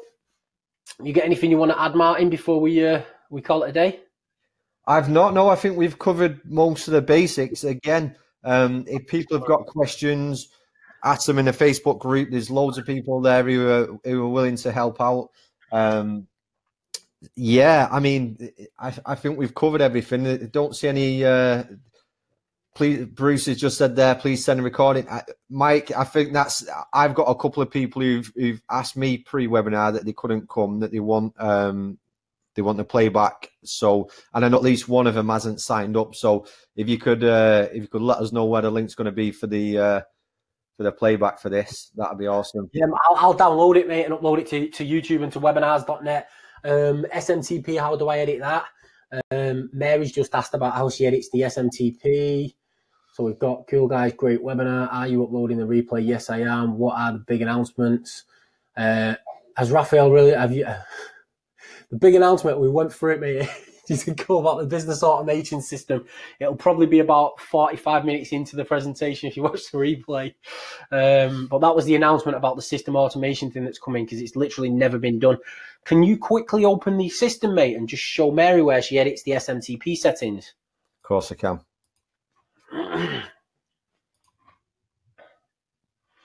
Thanks, Phil, Maury. Thanks, everybody. I'm sure someone's just said they've just got here. Okay, guys, if you can see my screen, on the left-hand side, preferences, and then email settings, and you just put your details in there. Once you've saved them, I'll give you an option just to click a test, send a test email there. So put an email address in, send a test, and it should come through. It'll work out of the box without any SMTP details. However, we do recommend you put them in, for one, because of your own branding, and for two, we've got sending limits per account, haven't we, in place on these systems until they set up their SMTPs. Yeah, nobody's getting close to using them up at the minute. But if you started, it's more limited for if people start putting in email addresses that are bouncing back. We did have an account last week where I had to contact somebody and tell them, basically, you've got several in there that are constantly being rejected, and it was bringing obviously our SMTP sending limits down, and he's had to add his own SMTP to the system because our server was blocking it from sending from him. Now, I told him beforehand, but obviously if you're going to put non-responsive emails in there and that, it's something just to keep an eye on.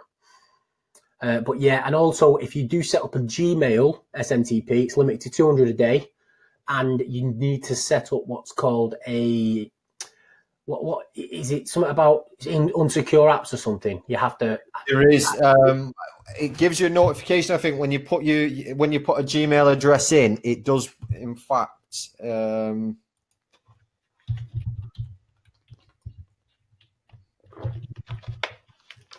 There you go. So when you put the Gmail's SMTP server in, it says notice using Gmail, visit less secure apps to enable less secure apps. What that effectively does, I mean, it's secure and it uses TSL or SSL encryption. It's just that when we connect to your Gmail to send email, the Google doesn't like it unless you go in and switch that option. So if you want to use the Gmail SMTP, you need to switch that option on. entirely up to you, or use a different SMTP service.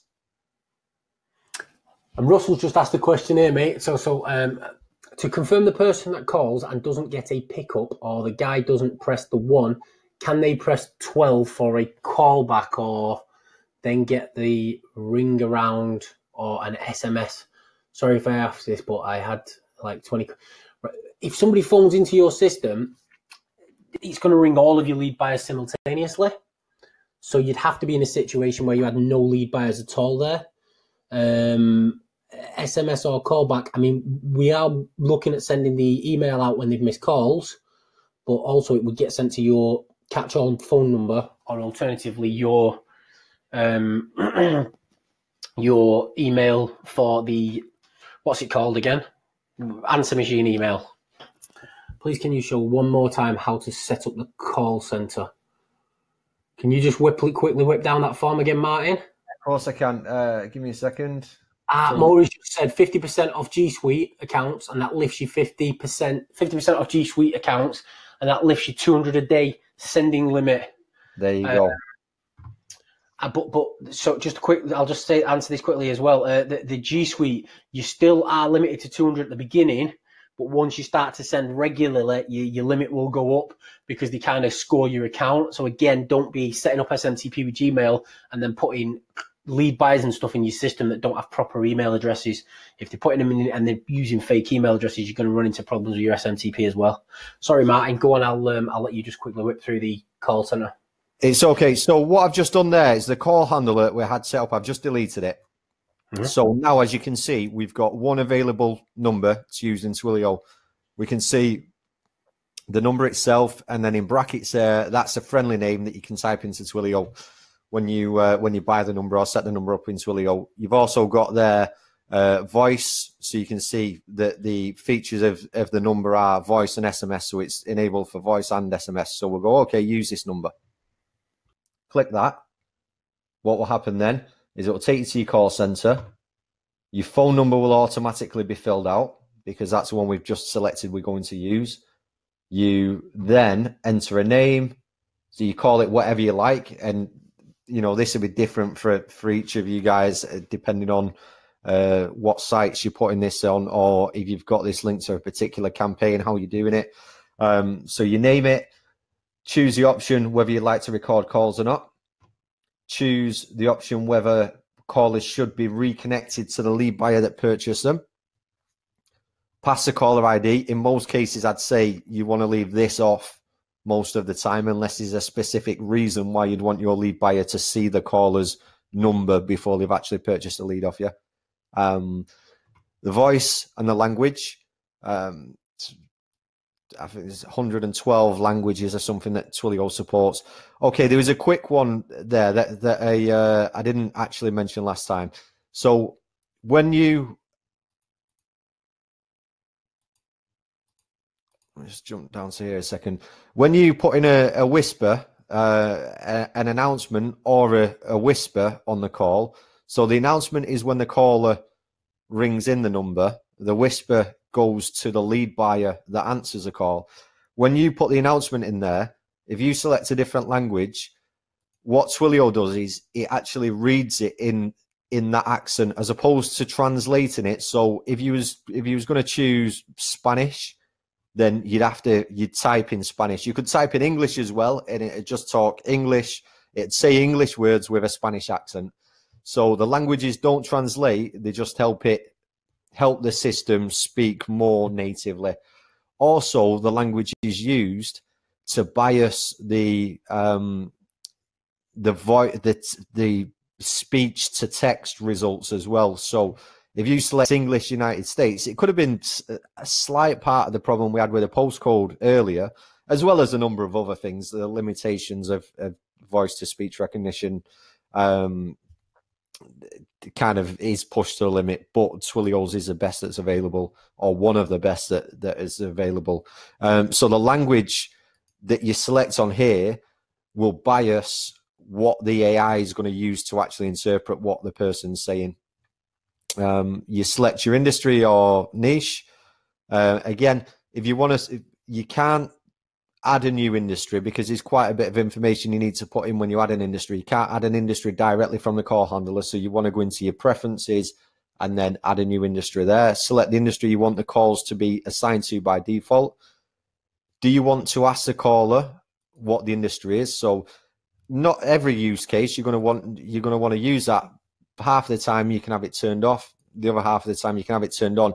Depends. You may have one parent industry that's a general industry, as in this case we're saying, okay, we're doing, you know, plumbing general. However, when the caller calls, we want to give them the option of, do they want a gas safe, as it would be in the UK, plumber, or do they want a water plumber? So they can press 1 for gas safe, 2 for water. At the moment, there's no option to reorder these. So what you'd have to do, if you wanted water first, you just delete gas safe out and then add water, add gas safe. So it'd be press 1 for water, press 2 for gas safe, and it'll go in the order that you've got them in there. The lead source, so that's your campaigns, where you're generating your leads from, and you can search on that a little bit later on as well in the call tracker. Again, this option, you've got a couple of options that we'd already ran through. Send the call to one number or multiple numbers.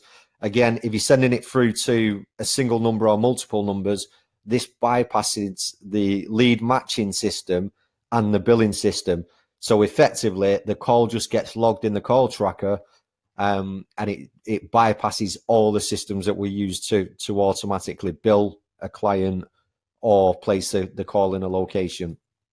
If you was using multiple lead buyers, then your call is going to go to these regardless of the industry that you put in. So whatever industry you select, it's going to go to these guys regardless. It's going to bypass the matching based on location or based on industry. And if you select send it to the matching lead buyers, then what it's going to do is it's going to send them to the correct lead buyers based on the industry or industries and the location. The backup destination number is a telephone number that if the call isn't answered, the call will go to. If there's no backup destination, it will go to automatically to voicemail. If the backup destination isn't answered, the call will go to voicemail. If the call goes to a lead buyer, they reject the call will then go to voicemail. I think actually I need to double check. It might go to your backup number first, and then if that's not answered, then to voicemail. So your backup number, as Mike mentioned earlier, could be yourself, or if you've got a member of staff sat there, and then they can manually take those lead details, enter them into a form that you've got. That way your lead always gets fed into the system. It just means you've got to have a level of human involvement there. The call announcement whisper, as we've discussed before, skips over this one, the bill after. So bill after is, if you put this at 15 seconds, if a call's connected to a matching lead buyer and it only lasts for 10 seconds and the call's then hung up, the call will be completed. However, the lead buyer won't get billed for that call. So in this instance, or what we was talking about earlier with robocalls, that'd be another defense against that. So if you said, well, actually, how long does it reasonably take for a lead to give some information to the lead buyer? Well, it might take 20 seconds. They can give the name, a slight description, and their telephone number or their contact details. So if the call's less than 20 seconds, or in this case, 15 seconds, the lead buyer won't get billed. You can then go through the call logs at some point later on, listen to those calls if they're recorded. If the calls are recorded, you can listen to them. You can say, that's a robocall, that's a nuisance call, block this number from ever calling back in the future. So that's one way of dealing that we didn't look at before. Require response requires the lead buyer to press 1 before they accept a call. So as opposed to just directly connecting them to the caller, they have to press 1 to accept. And ask the location, again, as we discussed before, as opposed to sending the caller or assigning the caller to a default location. So let's make an assumption that all calls on this number are coming from Manchester we could ask the lead buyer where they're calling from. They can say the location or key in the zip code if it's numerical. And there we go.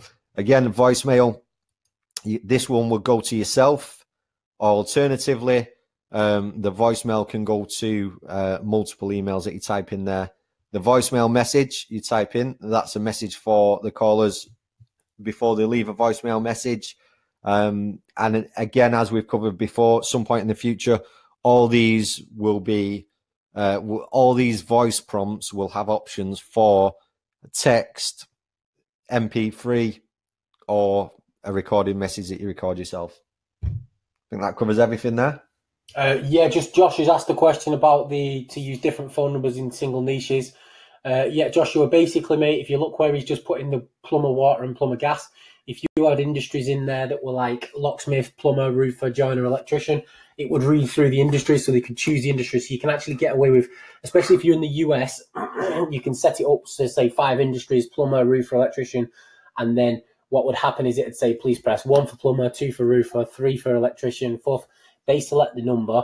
Then down the bottom where we did the voice recognition one earlier, you can actually say in there, please key in your zip code followed by a hash or a pound sign, I think they call it in the States. And then it will, every single time, it will give them the correct industry, so a plumber, roofer, electrician, and in the correct location in the United States. You can actually have one phone number to cover every single location in the whole of the United States and 4 or 5 different industries for yourself. So you can have a 1-800 number for a business that covers everywhere. You put that same number on 500 websites if you want, and it will automatically redirect every time. This system is being built to work perfectly with the way the United States zip code system and everything else is set up. It works so much. I mean, it works great in the UK. As you've seen, we had that problem before with the way I was talking, and we had it set on United States, English US. So that might have been something to do with my accent, why it didn't work. But for the US, it's set up to work perfectly. When you're actually asking them to key in the zip code and select the industry 1, 2, 3, or 4, 100% of the time it works. Every single time it gets it to the right lead buyer, every single time. And when the automation comes in the next few weeks, if you have this set up and you're marketing to the whole of the United States with a single number, if there's no matching lead buyers in any of those industries when the phone call comes in, it's going to automatically go out and find lead buyers for you. So literally, I don't think we're going to be able to make it any easier. Within a few weeks' time, when this goes live, people are just going to be like, there's just nothing out there that does it. It's so cool. I'm so proud of it. I love it. Right. Tim's talking, saying piss off and stuff in there somewhere and taking the piss out of me as usual. Thanks, Tim. And then, where do you set how long Twilio will ring the lead buyers? Didn't know we could do that, can we, Martin? Currently, that's set at 2 minutes. There will be a timeout option that will get put in there later on, but it's just set at 2 minutes by default at the moment. Yeah, we're going to make that so you can change that. When you block a number, because you can also block IP addresses, guys, from the lead system from filling in your forms. That's a system-wide thing. But Barry's asked, when you block a phone number, does it only affect your account or everybody's? Is that a system-wide block, Martin? No, it's global to your own account. So it'll be across every Twilio number that you've got in your Lead Simplify system. It's not a shared block list across everybody's account. However, maybe that's... No, don't do it across everyone's account. That's what I actually meant when I meant global. I meant global for their system. So it blocks everything in their system, yeah, if they block their own numbers. We could probably have something where they could share block numbers, but let's not do it on a global basis, because if people don't like each other, they'll set the competitors up as a thing, yeah. Let's block numbers. How to record where hosted records calls, right? We just shown that 2 minutes ago, mate. The top button, if you just wave over it now, Martin, switch that on. That resets your calls to record on that particular number. Then you click on Call Center and Call Tracker, and all your calls are recorded inside the Call Tracker. And I think that's it. Let me just check there's no more questions. Right? No. Calls. The calls are hosted in Twilio currently.